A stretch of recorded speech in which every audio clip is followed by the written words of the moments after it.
안녕하세요. 반갑습니다.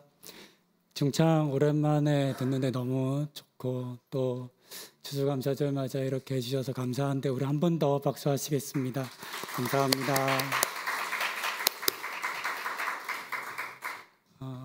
앞선 설교에서 여러 번 말씀드렸던 것처럼 오늘은 우리 교회가 정한 추수감사 주일입니다.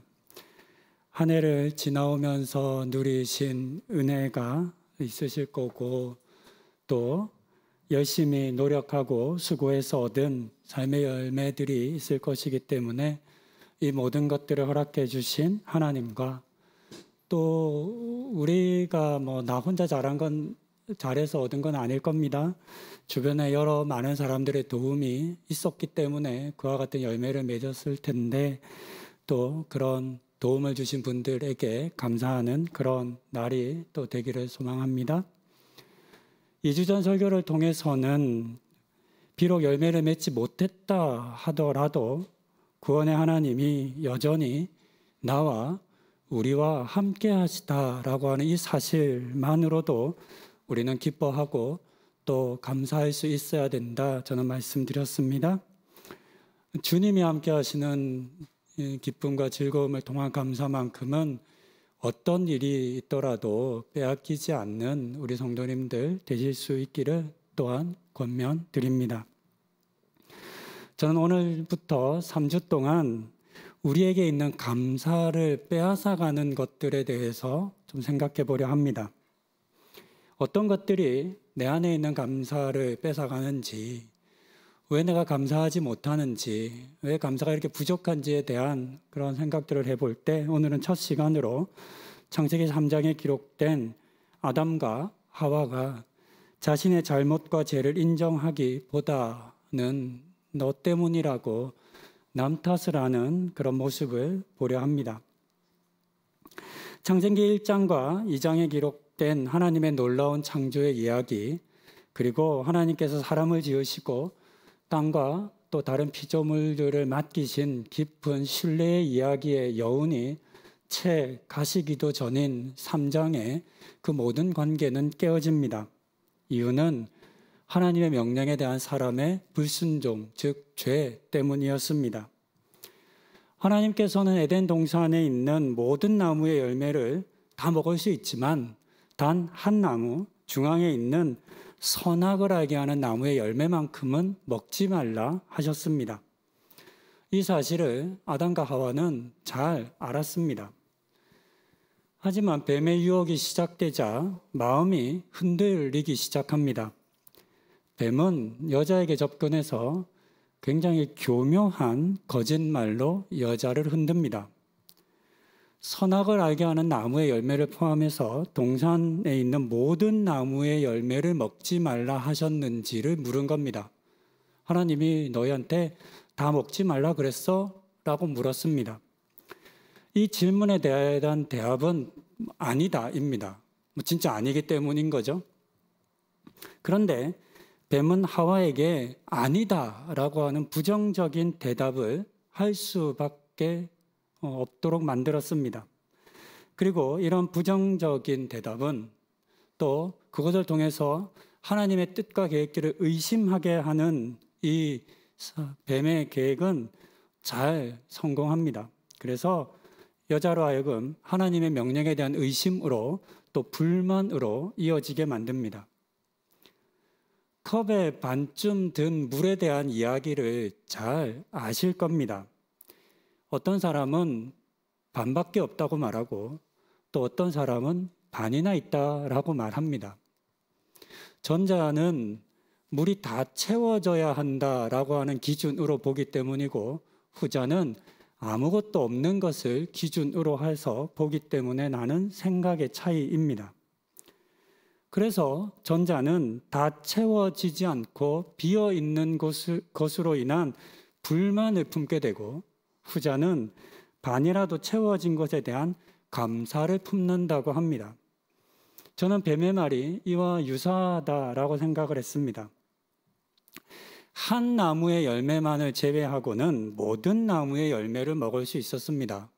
감사한 일입니다. 엄청난 은혜입니다. 마치 이런 것 같아요. 제가 둘째 서윤이를 데리고 서윤이가 가려고 하는 그런 게 있어요. 주로 이제 장난감을 많이 사거나 아이스크림을 사 먹는 가게를 가려고 해요. 그 가게에 들어가서 이렇게 얘기하는 거죠. 서윤아, 하나 빼고는 다 골라. 아마 서윤이는 까무라칠 겁니다. 이렇게 얘기하면. 너무 좋은 거죠. 하나 빼고 다 고르라고 그랬으니까. 내가 못 고르는 하나가 중요한 게 아니라 다 고를 수 있는 게 너무나 큰 은혜이기 때문이죠. 그런데 부정적인 생각이 들기 시작하면 그 하나를 금지한 것에 대한 불만이 생깁니다. 왜 그건 안 돼? 왜? 왜라고 하는 질문이 생깁니다. 그리고 이런 불만이 하와로 하여금 하나님의 금지의 내용을 왜곡하게 만듭니다. 3절은 이렇게 기록합니다. 동산 중앙에 있는 나무의 열매는 하나님의 말씀에 너희는 먹지도 말고 만지지도 말라 너희가 죽을까 하노라 하셨느니라. 먹지 못하는 것뿐만 아니라 만지지도 말라 하셨다라고 하나님의 말씀을 더 세게 마치 더 못하게 한 것처럼, 그렇죠? 그렇게 덧붙입니다. 가장 큰 왜곡은 너희가 죽을까 하노라입니다. 2장 17절은 이렇게 기록합니다. 선악을 알게 하는 나무의 열매는 먹지 말라. 내가 먹는 날에는 반드시 죽으리라 하시니라. 하와가 말했던 것처럼 죽을까 하노라가 아닙니다. 반드시 죽으리라입니다. 엄청난 차이입니다. 혹시 죽을지도 몰라 라고 하는 뜻과 진짜 죽으는 같을 수가 없습니다. 이렇게 하나님의 금지의 명령은 뱀과 대화를 이어갈수록 점점 그 힘을 잃어가고 있습니다. 이렇게 흔들리는 중에 뱀이 여자의 마음에 그 쐐기를 박습니다.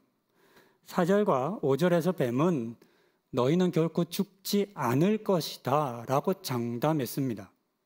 오히려 눈이 밝아져서 하나님처럼 될 것이다 라고 하는 달콤한 말을 속삭여 줍니다. 흔들리는 상황에서 이렇게 누군가의 확신에 찬 말을 들으면 이상하리만큼 잘 믿어집니다. 그게 사람인 것 같아요. 평소라면 말도 안 된다고 여기고 무시했겠지만 그런 때는 그 말도 안 되는 말이 진실인 것처럼 여겨지는 때가 많습니다. 여러분 주변에 보이스피싱 당하신 분들 있으시죠? 여러분 평소에 어떻게 생각하세요? 어떻게 그런 걸 당할 수 있냐고. 말도 안 된다고 그렇게 생각하시죠? 근데요, 당하신 분들 얘기 들어보면 자신도 그렇게 생각했대요. 그런데 이렇게 막 마음이 흔들릴 때 그런 얘기가 딱 들려지니까 그냥 그 말이 정말 진실인 것처럼 그렇게 믿어진다 이야기하십니다. 하와도 그랬습니다. 뱀의 말을 들은 이후에 이 하와가 그 열매를 보는 시선이 바뀝니다. 그 시각이 바뀌는데요. 6절을 공동번역 개정판으로 제가 한번 읽어드리겠습니다. 여자가 그 나무를 쳐다보니 과연 먹음직하고 보기에 탐스러울 뿐더러 사람을 영리하게 해줄 것 같아서 그 열매를 따먹고 같이 사는 남편에게도 따주었다. 남편도 받아먹었다. 이 6절에 기록된 하와의 말을 보면 하나님께서 먹지 말라 하셨던 그 금지의 명령은 온데간데 없이 사라집니다. 뭐만 남냐면 하와의 생각, 하와의 눈으로 보는 그 열매에 대한 감상의 평과 그 열매가 줄 유익에 대한 뱀의 거짓말만 남습니다. 하나님이 죽을 것이라고 하는 것은 사라져버린 거죠. 뱀의 말이 사실인 것처럼 느껴진 겁니다. 더 이상 거칠 것이 없죠, 이제. 결국 그녀는 열매를 먹습니다. 그리고 사랑하는 남편인 아담에게도 이 열매를 따서 주었습니다. 이렇게 아담과 하와는 단 하나밖에 없었던 하나님의 금지의 명령을 어깁니다. 이후의 결과들을 보면 눈이 밝아져서 자신들의 벌거벗음을 알게 되었다라고 이야기합니다. 하나님처럼 될 줄 알았는데 실상은 하나님과는 비교조차 할 수 없는 존재일 뿐이라고 하는 사실. 그러니까 얼마나 부끄럽고 수치스러운 존재인지에 대한 깨달음만 가지게 된 겁니다. 그리고 진짜 중요한 것은 8절에 기록되었습니다. 이렇게 기록합니다.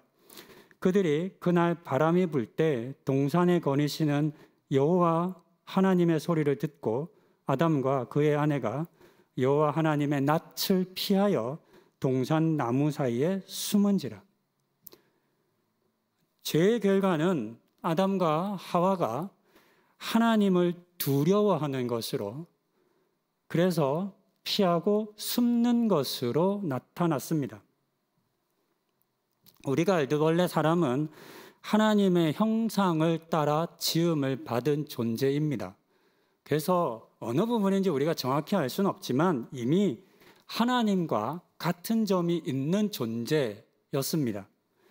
그래서 피조물이었지만 하나님과 거리감 없이 친밀한 관계를 맺을 수 있었습니다. 이전에 하나님과 아담의 모습, 하와의 모습을 보면 하나님과 아담이 굉장히 자연스럽게 대화를 주고받고 뭘 어떻게 하는지를 지켜보고 또 아담이 이름 짓는 것을 하나님이 즐거워하는 그런 관계였습니다. 그러나 그 모든 관계가 깨어졌습니다. 불순종이라고 하는 이 죄가 하나님을 두렵게 만들었고 또 하나님과의 관계를 깨뜨렸던 겁니다. 이것이 뱀이 사람을 유혹해서 했던 거짓말의 실상입니다. 선악을 알게 하는 나무의 열매를 먹었지만 하나님처럼 되지도 않았고 죽음을 피할 수 없었습니다. 결국 아담과 하와 그리고 뱀에 이르기까지 이 일에 가담했던 모든 이들이 이제 하나님으로부터 벌을 받게 됩니다.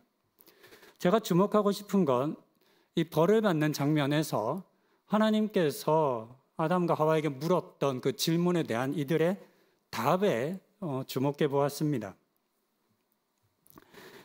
내게 먹지 말라 명한 그 나무를 내가 먹었느냐라고 하나님께서 아담에게 질문하셨습니다. 근데 이 질문에 대해서 아담이 한 대답이 이제 본문에 기록되어 있는데요. 이 12절도 공동번역 개역 개정판으로 한번 읽어보겠습니다. 아담은 핑계를 대었다. 당신께서 저에게 짝지어 주신 여자가 그 나무에서 열매를 따주기에 먹었을 따름입니다. 먹기는 했지만 내가 원해서 먹은 것이 아니고 여자가 먹으라고 해서 먹었을 뿐입니다. 그러니까 전 잘못이 없습니다. 그리고 또 생각해 보니 그 여자는 하나님이 주셨군요. 라고 한 내용이겠습니다. 마치 이 일의 책임이 열매를 준 여자와 또 그 여자를 주신 하나님에게 있다는 그런 말처럼 들립니다. 아담의 이 말에 대해서 어떻게 생각하시는지요? 여자가 줬으니까 아무 생각 없이 먹기만 한 아담은 정말 아무런 잘못이 없는 것일까요? 우리들 중에 그렇게 생각하는 사람은 아무도 없을 겁니다. 이것은 말도 안 되는 변명이라고 생각할 겁니다. 하나님께서 금지하신 열매라고 하는 사실을 아담이 몰랐을 리가 없습니다. 이미 보고 알았기 때문입니다. 충분히 거절할 수도 있었습니다. 하지만 아담은 그렇게 하지 않은 겁니다. 먹었습니다. 하와가 억지로 먹인 것이 아니라 그가 먹은 것입니다. 그러니까 책임은 아담에게 있습니다. 하와에 대한 하나님의 질문과 하와의 대답도 비슷합니다. 그녀는 뱀이 나를 깨웠으므로 내가 먹었다라고 말하며 이 일의 책임이 자신이 아니라 뱀에게 있다고 이야기했습니다. 성경에 기록되지는 않았지만 뱀을 창조하신 하나님에 대한 원망도 저는 담겨 있었을 거라 그렇게 생각합니다. 뱀이 줘서 먹었어요. 뱀이 먹으라고 해서 먹었어요. 그런데 알고 보니 뱀도 하나님이 만드셨네요. 이런 뉘앙스가 있지 않았을까 생각합니다.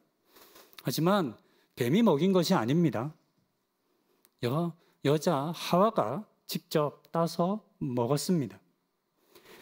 이런 아담과 하와의 모습을 보면서 자신들은 아무런 잘못이 없는 것처럼 오히려 억울해하는 것처럼 말하는 모습을 우리는 살펴볼 수 있습니다.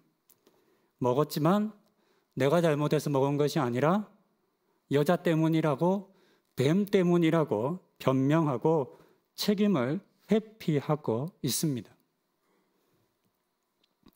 이렇게 자신의 선택이나 또는 자신의 행동의 결과를 다른 사람에게 전가하는 일은 사실 우리에게 매우 익숙한 일입니다.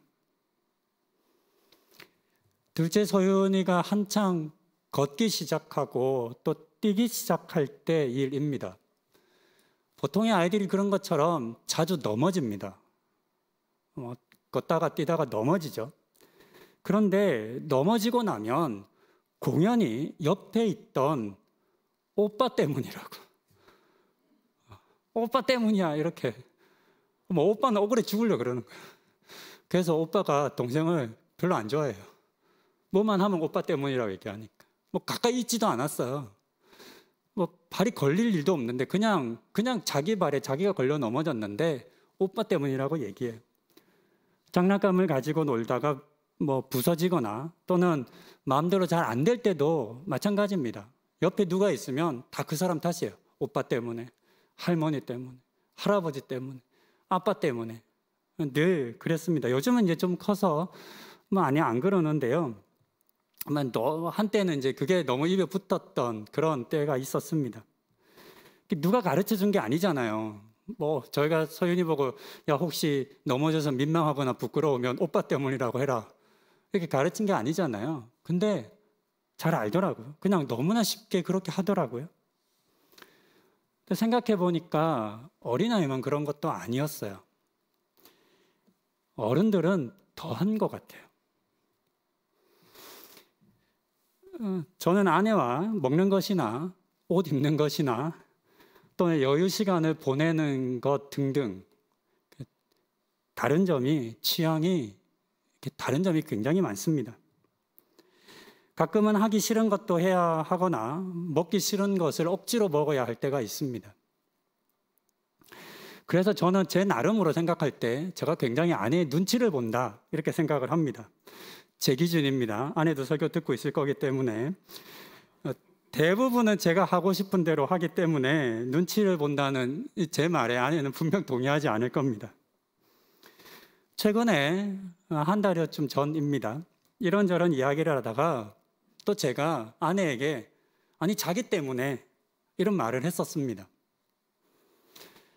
내 결정이고 내 선택이고 제가 한 것임에도 불구하고 제 마음에 어떤 마음이 있었냐면 싫어할 거니까. 그래서 제 나름으로 아내의 눈치를 보고 한 거죠.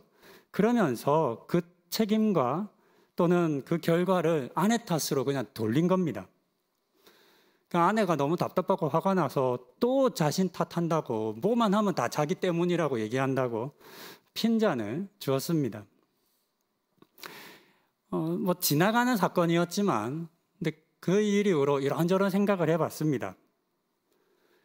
아내가 원하는 대로 하는 일이라면 저도 동의해서 하면 됩니다. 그러면 억울할 일이 없는 거잖아요. 동의해서 하면. 반대로 마음이 원치 않을 수 있고 거절하고 싶을 수 있잖아요. 그러면 좀 더 명확하게 거절할 수도 있어야 했을 겁니다. 그런데 이도저도 아닌 애매함으로 행하고 나서 나중에 아내 탓을 하는 겁니다. 그러니까 아담의 모습이 제게도 있었습니다. 근데 저만 그런 건 아니겠다 싶습니다. 우리는 알게 모르게 나 아닌 다른 사람의 탓을 참 많이 하며 살아갑니다. 주로 남자가 일을 하고 여자가 가정을 돌보던 과거에는 자녀의 양육이나 또는 공부에 있어서 아내의 탓을 하는 남편들이 굉장히 많았습니다. 하지만 우리는 이것이 잘못되었다는 걸 잘 알고 있습니다. 자녀의 양육은 아내 한 사람의 책임이 아니라 부모 모두의 책임이기 때문입니다. 운전을 하다 보면 당황스러운 순간이나 사고를 경험하곤 합니다. 이때 거의 대부분의 운전자들은 상대방 운전자 탓을 합니다. 과속이나 신호위반과 같은 명백히 잘못을 한 경우에도 별반 다르지 않은 것 같습니다. 자신의 잘못을 인정하지 않는 그런 사람들이 참 많습니다. 저도 비슷한 것 같아요. 오르막길에서 운전을 할 때 올라가는 차가 우선이에요? 내려오는 차가 우선이에요? 답을 아세요? 내려오는 차가 우선이에요? 우리 송 집사님 얘기하시네요. 아니요. 답은 내가 어디에 있는지에 따라 달라요. 내가 오르막에 있을 때는 오르막이 우선이고요. 내가 내리막에 있을 때는 내리막이 우선이에요. 우리가 기준을 그렇게 적용하더라고요. 운전을 왜 저렇게 하는지 모르겠다고. 이외에도 부모나 자식 탓, 상사 탓, 부하 탓, 환경 탓, 사회 탓 등 너 때문이야 라고 하는 남 탓이 우리에게 참 많습니다. 문제는 이와 같은 남 탓과 책임의 전가가 우리에게 있어야 하는 감사를 빼앗아 간다는 사실입니다. 하와를 처음 보았던 아담이 했던 말을 우리 잘 아실 겁니다. 내 뼈 중에 뼈요 살 중에 살이라 부를 정도로 감격해하고 기뻐하고 좋아했습니다. 아내를 허락하신 하나님께 감사했습니다. 그런데 이제는 오히려 하나님이 여자를 주셨기 때문에 이 여자 때문에 내가 범죄하게 됐다고 여자도 하나님도 비난하고 원망하게 되었습니다. 처음의 감사가 비난과 원망으로 바뀐 겁니다. 이런 일들이 우리에게도 얼마든지 언제든지 일어날 수 있겠습니다. 내 삶에 허락하신 수많은 감사의 내용들이 어느 순간 원망이 되고 또 하나님을 비난하는 이유로 바뀔 수 있습니다. 하나님께서 허락해 주신 남편이고 또 아내이고 자녀이고 친구이고 직장이라고 생각하고 감사했었는데 어느 순간 갈등과 다툼의 이유가 되고 심지어는 하나님에 대한 원망으로 바뀐 사람들이 참 많습니다. 왜 그럴까요? 왜 내가 감사했던 그 일들이, 그 사람들이 지금은 감사가 아니라 오히려 원망이 된 것일까요? 너 때문에라고 말하며 자신의 책임을 회피하고 거짓과 죄에 직면하지 못하기 때문은 아닐까 합니다.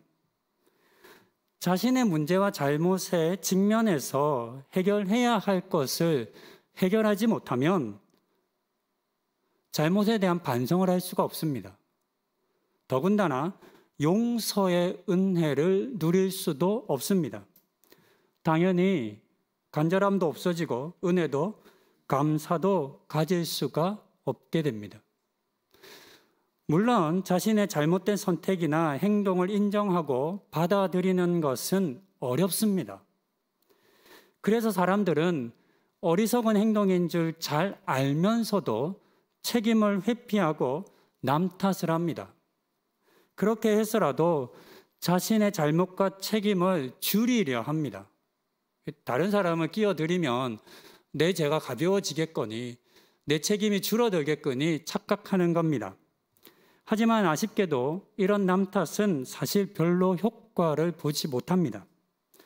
오히려 관계만 깨트립니다. 남편이 아내 탓을 하면 어떻게 부부관계가 좋을 수 있겠습니까? 맨날 자기 탓을 하는 남편과 아내와 함께 산다는 건 결코 쉬운 일이 아닐 겁니다. 부모와 자녀 간에도 직장 동료나 친구 간에도 교회에서 맺는 목회자와 성도의 관계에서도 마찬가지입니다. 남 탓을 하는 사람을 신뢰하거나 좋아하는 것은 어렵습니다. 여러분도 잘 생각해 보시면 그럴 겁니다. 여러분들이 만나는 사람들이 있을 겁니다. 항상 핑계대고 변명하고 남 탓하는 사람들 보실 겁니다. 그런 사람들하고 관계 맺기가 좋으세요? 그렇지 않을 겁니다. 오히려 그런 사람을 만나면 또 그런 상황을 겪게 되면 오랫동안 가졌던 좋은 생각이나 마음까지도 잃어버리게 됩니다. 점점 그런 관계는 깨어지게 됩니다. 그러니 남 탓은 얻는 것보다 잃는 것이 훨씬 더 많다, 크다라고 하는 사실을 우리는 알아야 하겠습니다. 말씀을 정리합니다. 알게 모르게 우리는 너 때문에 라고 말하며 남 탓을 많이 하며 살아갑니다. 입에 그런 말들이 어쩌면 익숙하게 박혀 있을 수 있습니다. 당신 탓, 엄마 탓, 남편 탓, 아내 탓, 자식 탓, 직장 탓, 교회 탓, 대통령 탓, 코로나 탓 등등 수많은 탓을 하며 우리는 지금 살아가고 있는지 모릅니다. 하지만 조금만 더 깊이 생각해 보면 내가 누구 탓이라고 말했던 그 누구들이, 그 무엇이 사실은 우리에게 있어, 나에게 있어 오히려 감사의 이유라는 것을 우리는 알 수 있겠습니다. 나를 사랑해 주시고 믿어 주시는 부모님이 계신 것, 나를 닮은 자녀들이 있다는 것, 힘들지만 일할 직장이 있는 것, 안전하게 살 수 있는 사회와 나라가 있는 것 등등은 모두 감사의 제목입니다. 그리고 이 모든 것들을 허락해 주신 하나님 또한 우리가 마땅히 감사드려야 할 분이십니다. 남 탓은 문제를 해결해 주지 못합니다. 오히려 내 편이었던 사람들을 등 돌리게 만드는 어리석은 행동입니다. 그들을 탓할 것이 아니라 나의 잘못과 부족함에도 불구하고 여전히 함께 해주고 또 사랑해 주는 것에 감사하는 우리가 되십시다. 추수감사주일을 맞아 혹 너 때문에 라고 말하며 누군가에게 상처를 주지는 않았는지, 또 그것 때문에 놓쳐버린 감사는 없는지를 돌아보시고 우리 회복하고 되찾으십시다. 그리고 너 때문에가 아니라 내 덕분에, 하나님 덕분에 라고 말하며 감사하는 우리 성도님들 다 되시기를 권면드립니다. 기도하시겠습니다. 너 때문에라고 말하며 쉽게 남 탓을 하는 나의 모습을 돌이켜봅니다. 올 한 해 감사가 부족한 것은 어쩌면 이런 남 탓 때문인지 모르겠습니다. 하나님께서 나를 위해 예비하시고 허락하신 많은 것들에 감사하는 마음을 회복시켜 주옵소서. 너 때문에가 아니라 내 덕분에, 주님 덕분에라고 오히려 고마워하고 감사할 줄 아는 우리가 되게 하옵소서. 이 모든 말씀 예수님의 이름으로 기도드립니다. 아멘.